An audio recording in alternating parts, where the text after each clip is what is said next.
Hi, it's Doug Coy for SoWhatDoYouThink.com. Well, the thing we're going to talk about today is kind of tough. The question of doctor-assisted suicide is in the news again.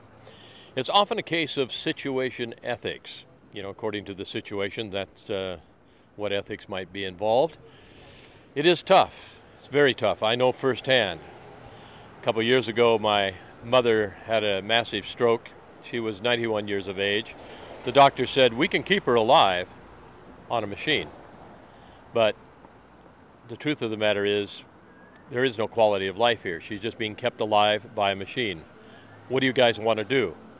So my brother and I had to make a decision. And we made the decision. It was actually quite easy because my mom and I had had this discussion. And she said, if I'm ever kept alive by a machine, please, please turn the machine off.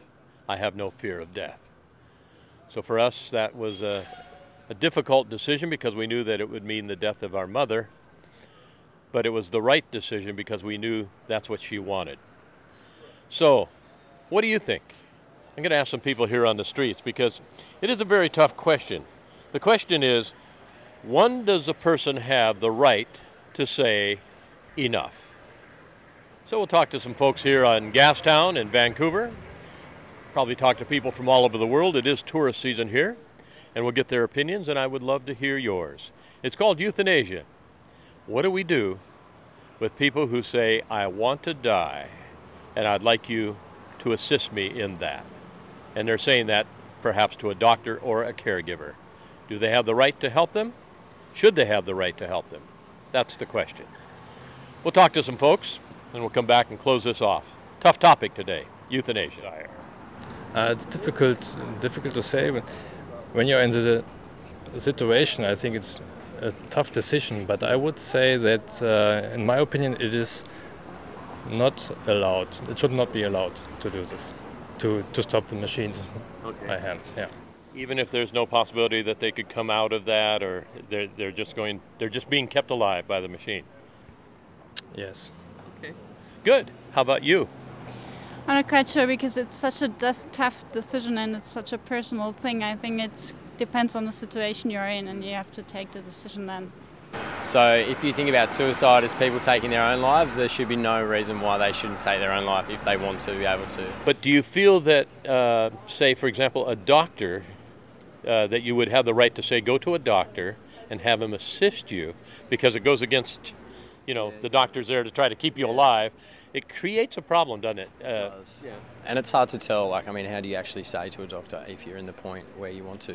But if you have the ability and the sound mind to actually say that you no longer want to live, then that should be your choice. I think everybody has the right to say, to think, to have the possibility to say, it's there, my end is near, and I want to die. And that's the way it is in the Netherlands, where we are from. You have the right to say when you think it's over. And would you have the right to say have a doctor help you? Yeah, you have. Yes. You would. Yeah. So what's the process? You go to the doctor and say, I want to die? Do you know the process is that you, when you are in good mental state, you have to write a sort of letter. And when the moment is there, you call the doctor and you say, I'm so sick and there's no chance. Yeah, there's no way out, no chance to get better. I want to quit my life. That's possible, and the doctor will help you to die. Yeah. So there you go, a whole bunch of different ideas and thoughts on euthanasia. It's not a simple answer, and there is not a simple answer to that. The problem perhaps comes with defining when a person has had enough and is a person reacting to a situation in a rational frame of mind. I mean, you have a lot of questions about that. It is a slippery slope, and it always will be. There is no easy answer. I like living in a world where life is valued and it's not easily taken. I like that. Also like living in a world where death is a reality, and when on death's door, a quality decision can be made as to when I might pass from this world into the next. And I'd like that perhaps to be my decision. So, the question now again, what do you think? Love to hear your comments. This is Doug Coy.